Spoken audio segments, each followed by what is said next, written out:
Hello and welcome back to the channel, everybody. My name is Dark Sage Walker, and I still have a few viewer appreciation videos that I want to put out. I have a few more builds that I want to play around with and see if I can understand the philosophy behind. Also, yesterday ended up being kind of a busy one, but I mean it's Saturday, so usually those are days that I don't do any recording. It's just occasionally I get the chance. You get the idea. So let's quick roll the die and see what soundtrack we come up with. I forgot to do that for the last build. Jazz again. That would make 3 times in a row since I technically didn't roll, but I'm not going to enforce that right now, because I did forget to roll last time. That actually puts us at twice in a row. So, here is the build. We are going to be starting with the Rule Robe. Then we're going to be taking Volt Disc. This is a lot of people's favorite, and not gonna lie, I'm not 100% on board. I've never really gotten the hang of it, but I think it works fine enough. Then we take Wavefront. Another favorite, it seems. Hell, even I like Wavefront. I just get annoyed by its long cooldown. And we take Aegis Charge, and if I'm remembering correctly, the signature was Frost Scimitar. Well, there we go. A pretty balanced build with some defensive tricks that I can use. And the item is Claws of Tomo, so we don't have to worry about our basic, because that's starting upgraded. So yeah, I'm not the biggest fan of it in the world, but it's not necessarily my choice.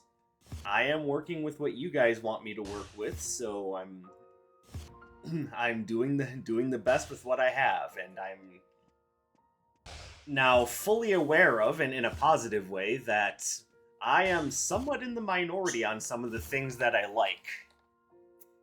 But honestly, I think that's a good thing. I think being able to share and appreciate each other's tastes is not only a lot of fun, but it can also be rather enlightening. Like, I with no hyperbole say that there's definitely methods to each other's madness.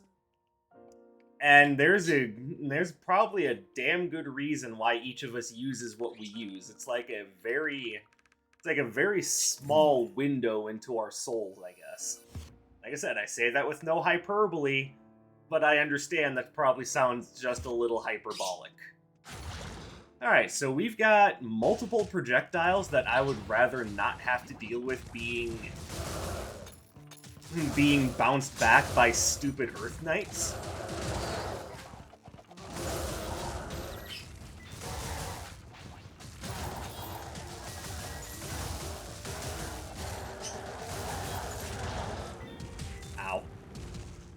Okay, these little dryads have to go. Well, they might be mandragoras, actually. I'm not exactly an expert on living plants, now am I?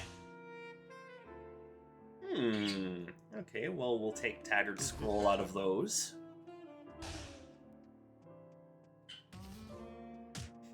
Oh, and more defensive upgrades. Thank you very much, I will take that.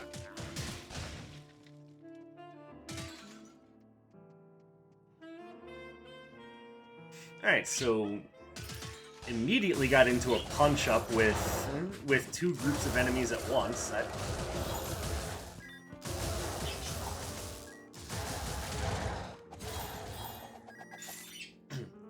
That definitely wasn't the most ideal thing in the world, but you know what? Also nothing I can't come back from.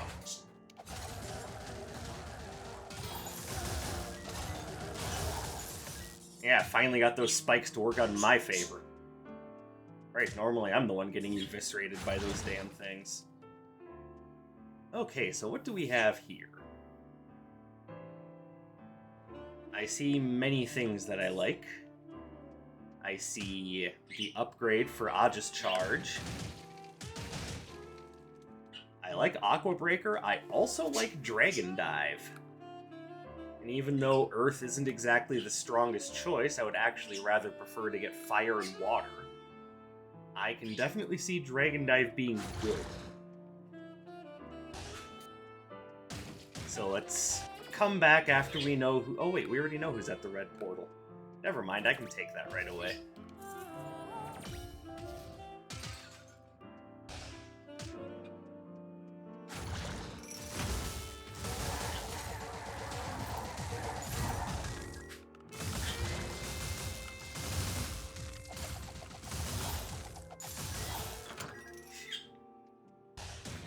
Alright, so what we have here is sort of a mid-range, just full combat build.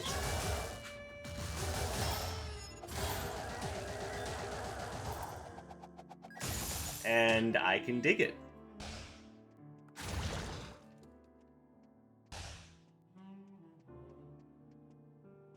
Now, there may be some people saying, oh, if you're going full combat, why not use Awe? You get the most damage out of your critical hits that way. Well, it's not all about critical hits, you know, and one of the things you have to remember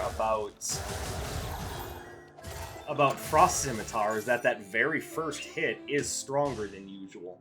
So it still gets plenty of buffs from high damage builds, so I definitely think this is a fine choice.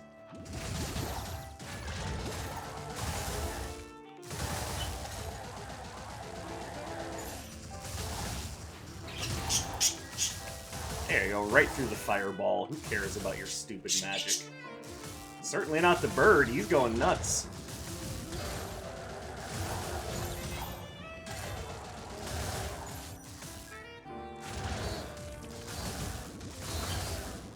Ow.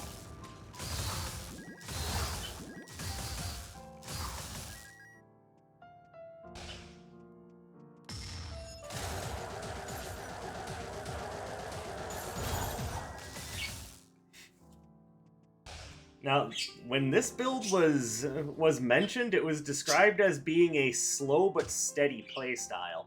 I'm not sure I 100% agree. This feels like, you know, what you would want out of a stronger, more offensive build. And yes, I did decide to go with Dragon Dive. I like that Arcana maybe a little too much, but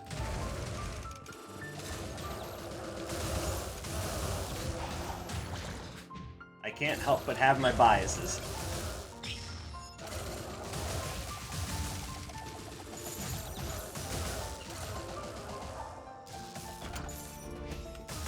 Alright, now what we need is damage up. I mean, I guess that's indirectly a damage up, so hey.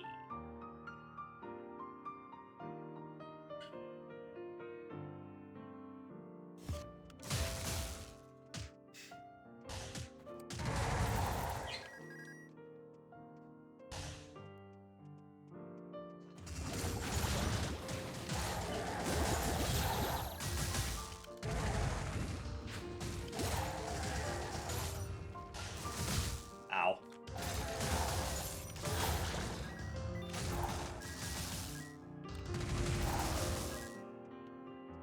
Alright.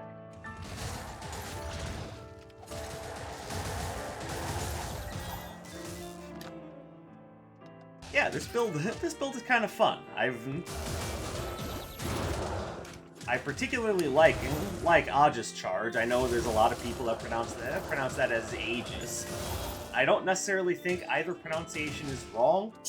I just think that, you know, the Aegis pronunciation is more so. See, I definitely want Wavefront right away. I can wait on Dragon Dive until I know who our red portal holder is, or red portal vendor. You get what I'm trying to say.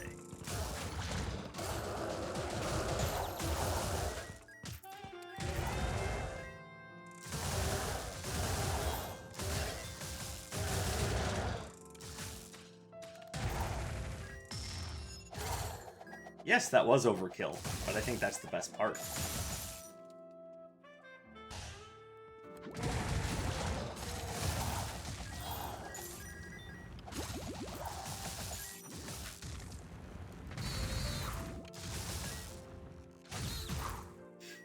Yeah, it's what you get, you little Dryad Mandragora thing. I have no idea. Like, I say Dryad, but I mean, it doesn't really look like a nymph, so, Mandragora? I don't know, someone, you guys tell me in the comments what you think it is. Oh, I'm not a big fan of Blazing Blitz or Blazing Onslaught. I mean, yeah, it's fire-based, but I'd rather not.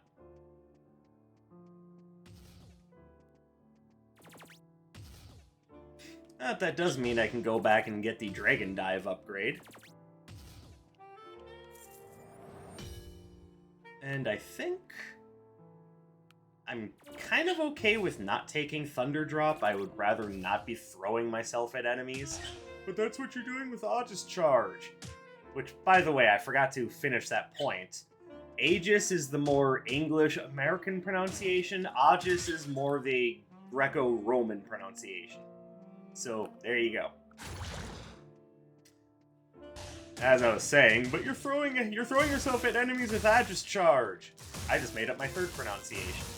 To which I say yes, but big fuck off shield.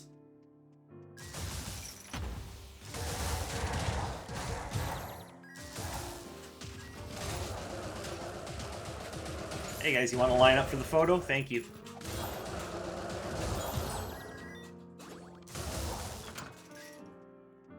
Yeah, I don't know. I'm not seeing anything slow and steady about this build. I see me dragging enemies into my face with the Frost Scimitar, beating them over the head with a big ol' shield, and then kicking them off of my property with the Dragon Dive.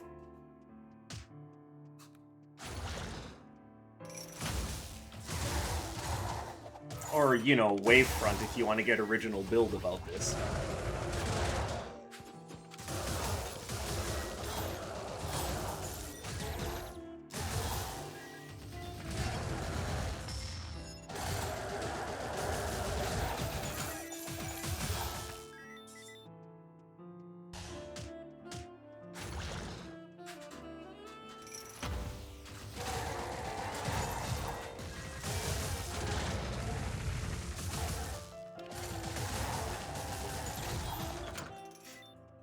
Yeah, this build is fun. I can get down with this.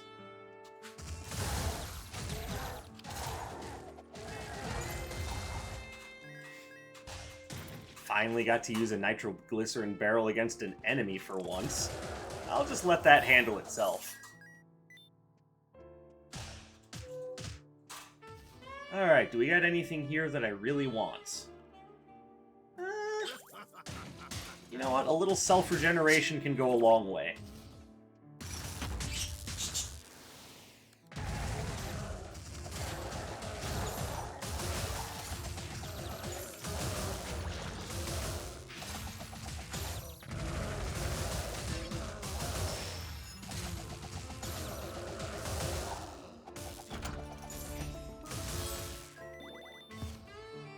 Sweet.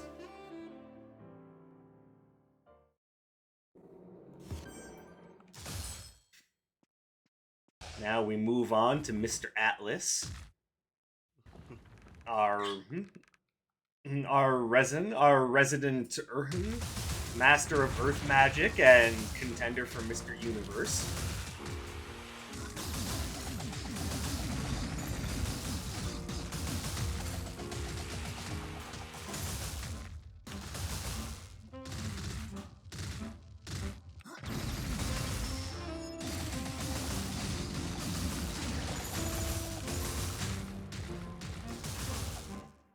I do think I could get more damage out of a different basic, but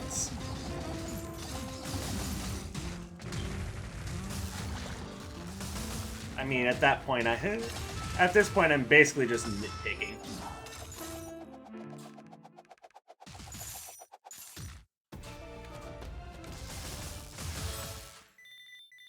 No thank you.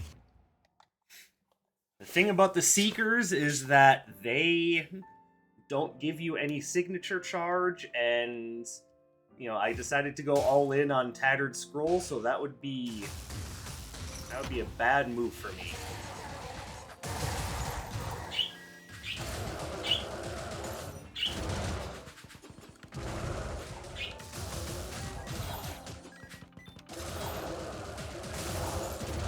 Admittedly, there were some bad dodges there. Bam!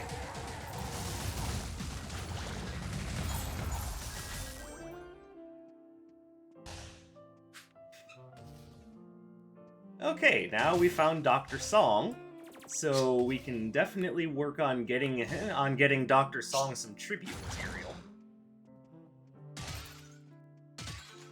She calls it a donation, I call it a tribute.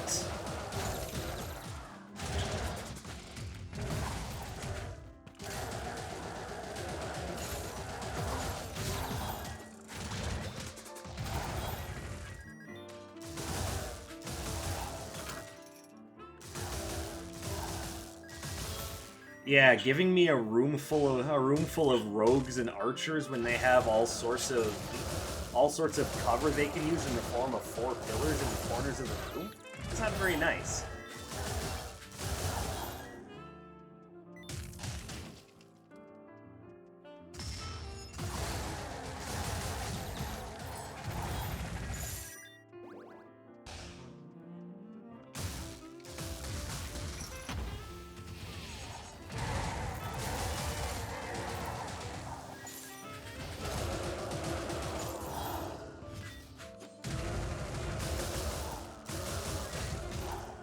Hope you guys are feeling good about that decision. Dynamic Disarray and Explosive Charge. So the thing about Explosive Charge is that creates a dynamic where I'm trying to get really close to my enemies. But the thing is, I have something that's dragging the enemies really close to me.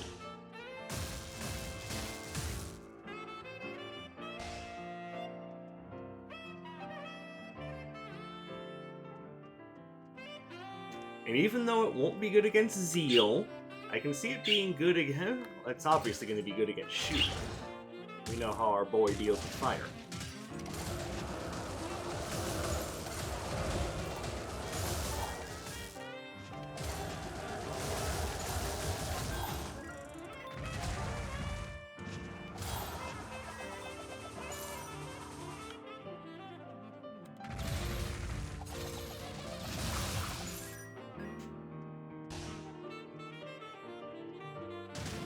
Oh, and just to kind of assuade the people who are gonna look at that choice and say, he's just looking for excuses to use Explosive Charge now. I mean, a little bit.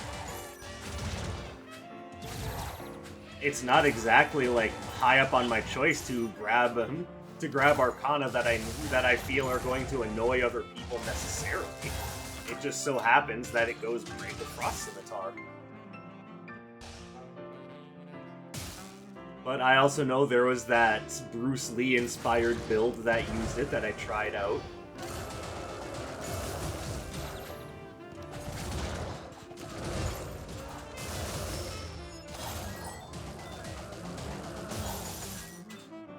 Check your hazards, bro. Oh, hey, I don't even need to give Dr. Song anything at this point. And I will take this. And this. Oh, and would you look at that? I have just enough for Explosive Charge after considering the sale price. You can have that. Catalytic Vial. So I have a 35% chance of receiving a critical heal. That's odd.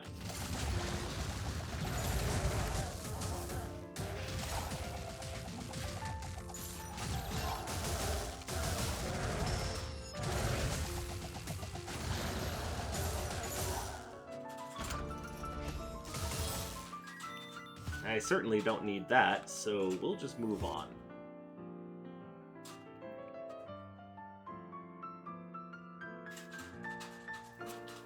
So, because of the inconsistency of the whole critical heal thing, and because it just seems silly to me, I'm basically keeping it in my thoughts that I have. Well, first of all, an awesome freebie, but also I'd just have two more spots for Arcana.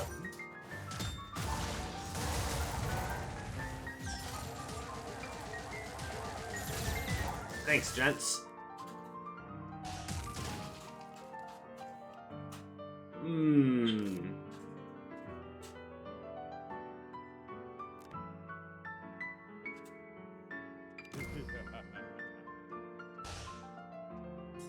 Barely even felt like an option, if you ask me. You're doing a power build and you're not taking Strongman's Hammer, something is wrong with you. Or you're way too afraid of the knockback penalty.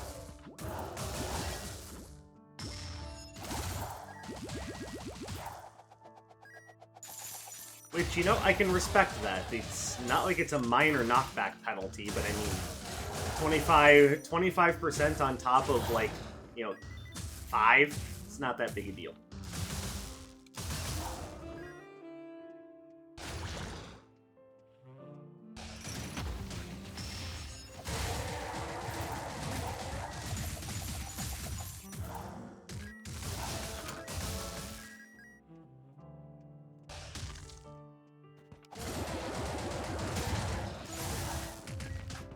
Oh, what am I doing?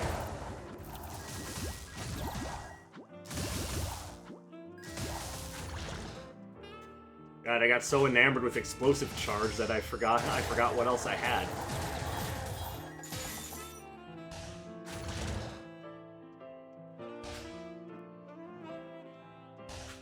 It's like big old shield. Nah, who needs that? We've got the ability to slam into people's faces and leave a fireball on their chest.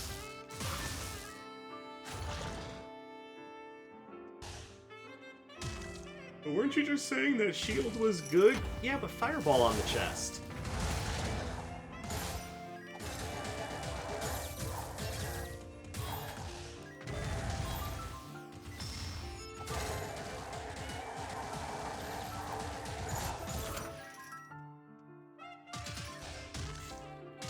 I mean, what? It doesn't really matter. The fact of the matter is, I am enjoying this build. This definitely feels like something that is for me. Owie.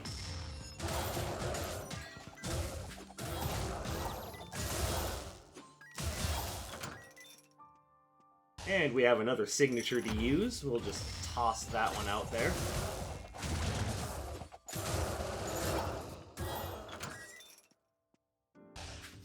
Alright, what do we got? Explosive charge upgrade. Who was our red portal? Okay, so I can grab that.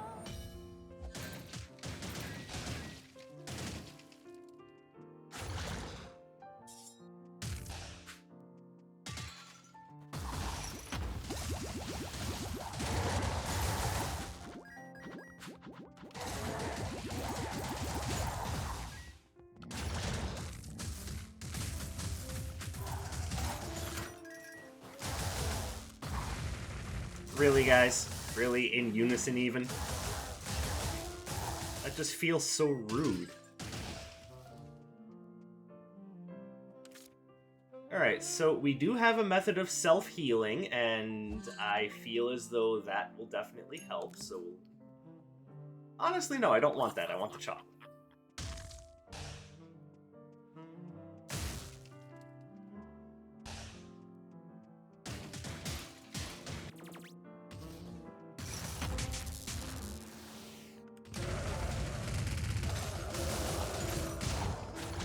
Okay, I timed that poorly.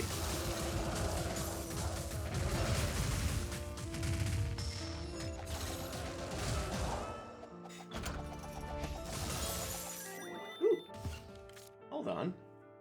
I can make good use of that. Well, bye.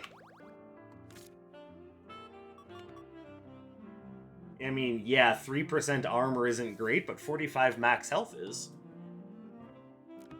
So now we'll just have to see if anything else comes up that we can really sink our teeth into.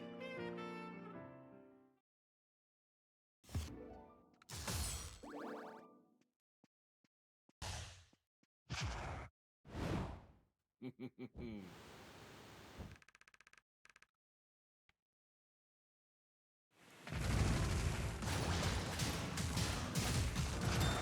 that was not smart of me.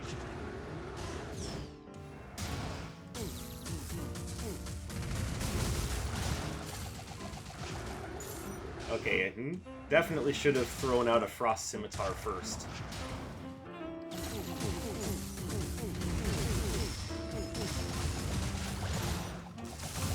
Oh, that was not smart. Why do I keep doing not smart things? Oh yeah, because I'm trying to be super aggressive and pile on more damage.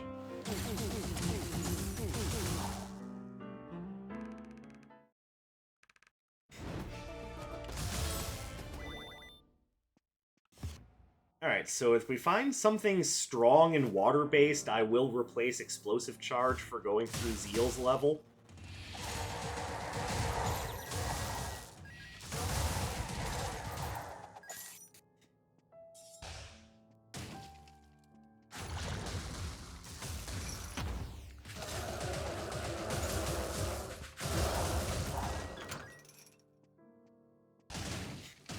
Ah, sweet, love that dead end.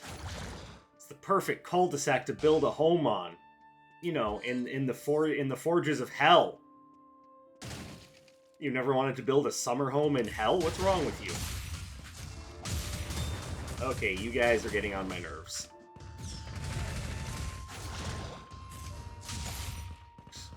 Okay, every time I throw out a Frost Scimitar, are they just going to throw that out just to cancel it?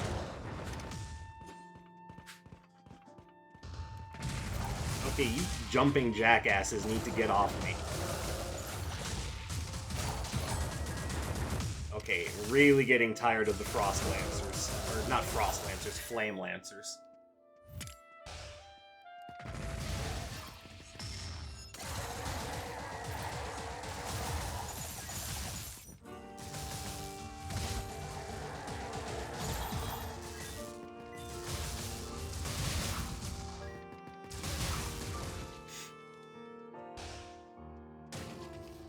That's the first time that combination of enemies has tripped me up that much in a while.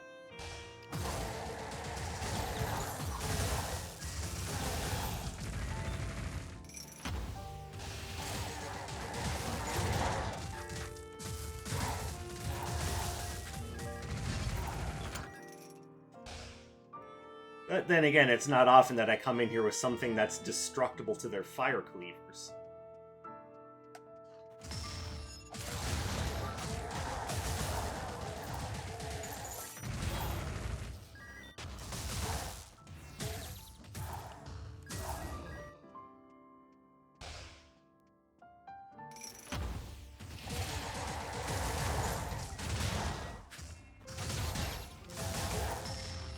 Oh, hey, I thought that one would still be alive. That was definitely looking without thinking. Ooh. This would help both Explosive Charge and Aegis Charge. All the charges. But do I have anything that I want to drop for it? I mean, the chocolate is about the most disposable thing.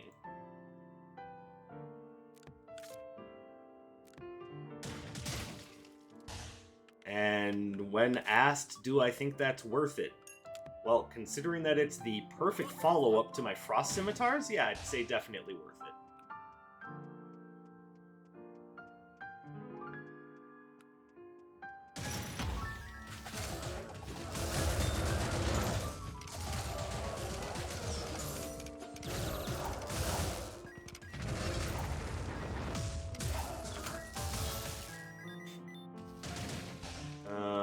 I see nothing. I'm not taking Bubble Barrage.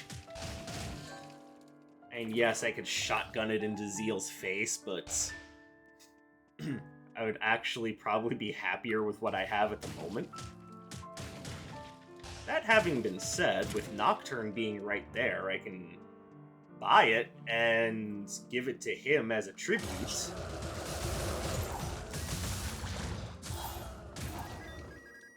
And see if we can get anything really interesting out of that.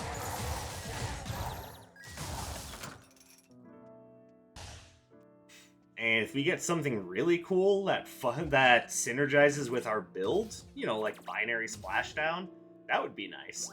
Although cascading blitz would be just as good too. That's still movement based, and because it scores so many hits at 10 plus damage, that would be really good. So there's a couple things we're looking for. Let's see if we get either of them. Oh, baby.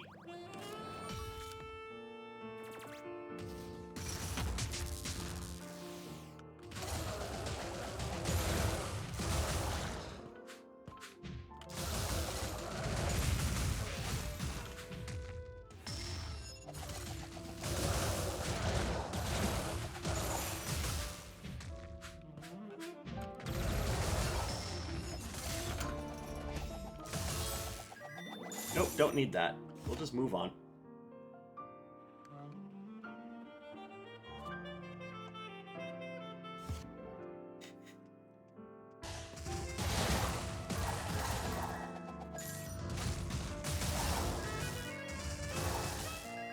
And now you can see why I like binary splashdown so much. Which, of course, if you haven't pieced it together already, is because of the giant AoE splash that pushes enemies away from you, and then the follow-up splashes. And there you are pretty much almost absolutely safe to just jump into a group of enemies. It's like the difference between a graceful dive and then just shouting it, and then just shouting cannonball, jumping off the diving board and into the middle of the pool, and you know, creating a tsunami comparable to the typhoon season. That was probably a little insensitive, but oh well. I would hope that you all understand that I'm just trying to make a joke, and that I think I'm wittier than I actually am.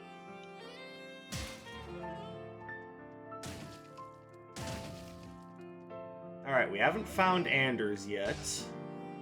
And there's still paths back here to check.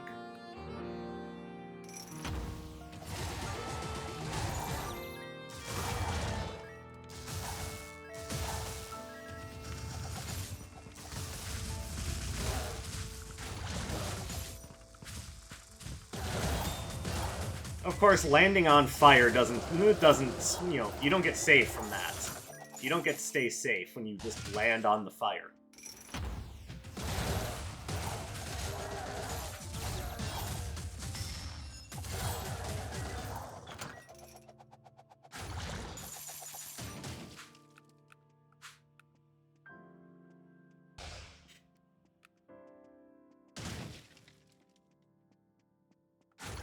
And I really hope that none of you thought that there was any safety from, you know, planting flames up your colon. Like, really, there is nothing that protects anyone from that unless you happen to be a fire elemental in hiding. In which case, I think it would be good to have that information. Many of us would like to know about that.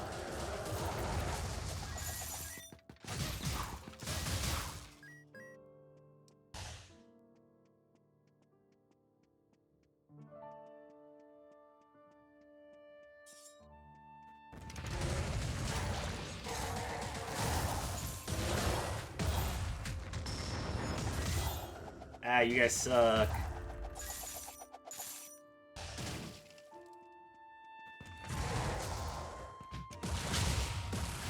I got up buttons.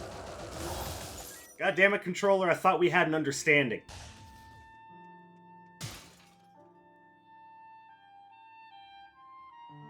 Well, this is part of the Curse Eater set. We definitely want that. Honestly, we can get more work done with Dagger of Midas than the Analytical Monocle.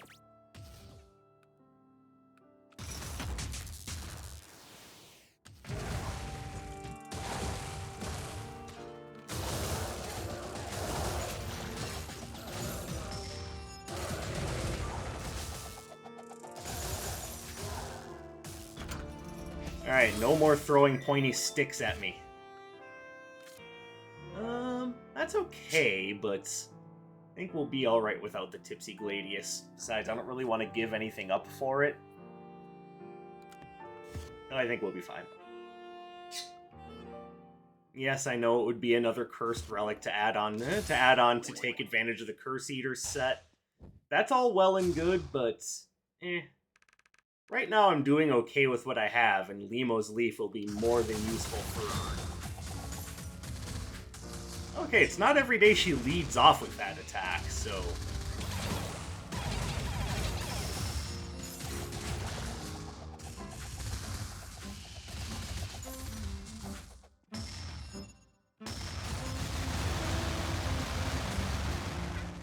Oh, I almost avoided the whole thing just by use of Limo's Leaf. Damn it.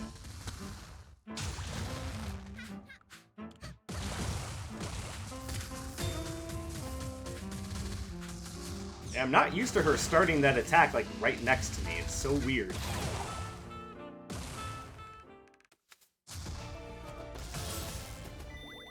I like Frost Feint, but... For reasons of this being a viewer build, I am not going to change the original loadout.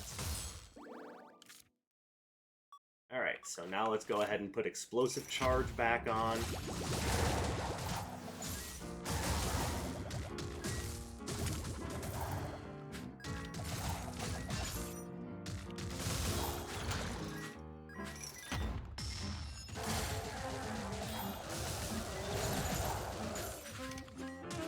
Oh, hey.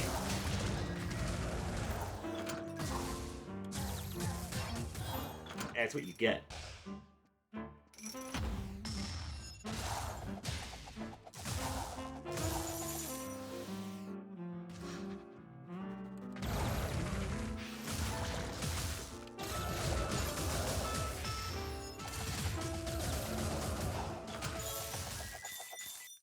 Alright, any last-minute changes that we can make? Well, there's the candy again. I think it's funny that he's offering it to me a second time, but you know what? I probably don't need Pathfinder's Knapsack anymore, so I'll grab it. Just remember that Pathfinder's Knapsack was a very helpful part of this run, and part of a balanced breakfast. If you don't believe me, look on the package.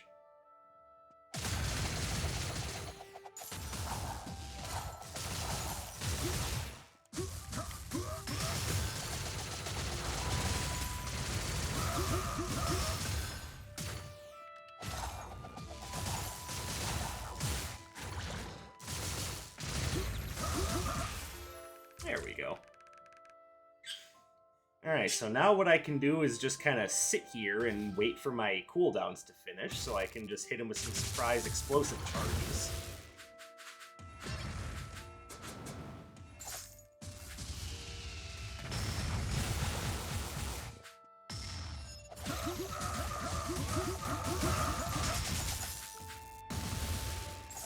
And, oh, I guarded it.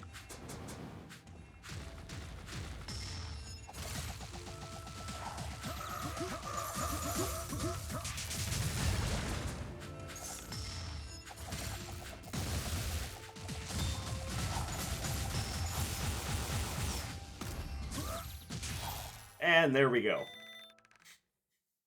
Alright. Honestly, that run was very much to my taste. I had a lot of fun with that one, and it's very easy to see why it's a winning run.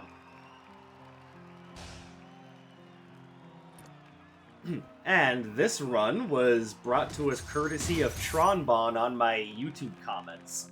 So thank you very much, Ms. Bon. I appreciate that quite a bit. I'd also like to point out that that is someone who, probably without knowing it, was definitely trying to get my attention there, as I have a lot of respect for Tron Bon. She is one of the characters from the Mega Man Legends, I can't even say series because there's only 2 games, but the Mega Man Legends games that I really liked. And she was my main in Marvel vs. Capcom 3. So there you go, a little bit of fun there. I really like Tron Bon. So do with that information what you will. But thank you very much for submitting the build. I do appreciate it. This has been one of the builds that's been very much to my taste so far. Which I should stress once again, that doesn't mean the other builds were bad. They just didn't necessarily do it for me. But I did have Luke Andre come back about the bubble build and say that he did manage to get all the way through the trials with retro floor plan on, which to me says that he's a player that has a much more defensive mindset. I personally do not. I like combos and I like smashing things down either in person or from a distance. I'm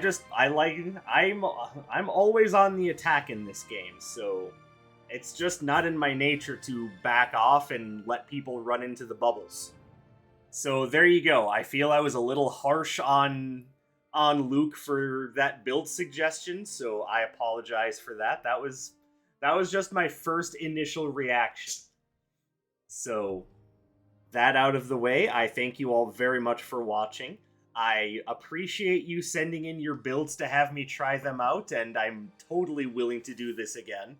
I'm not done with Viewer Appreciation Week. I think there's still one or two more builds I want to do for that before I get back to some of the other content I had in mind, which does include a tier list video of the Dash Arcana. I am working on that as we speak, so I want to thank you all very much for coming and spending some of your free time with me. I really do appreciate it. I hope you're having a wonderful day or night wherever you may happen to be, and I will see you in the next one. My name is Dark Sage Walker, and you take care, everybody.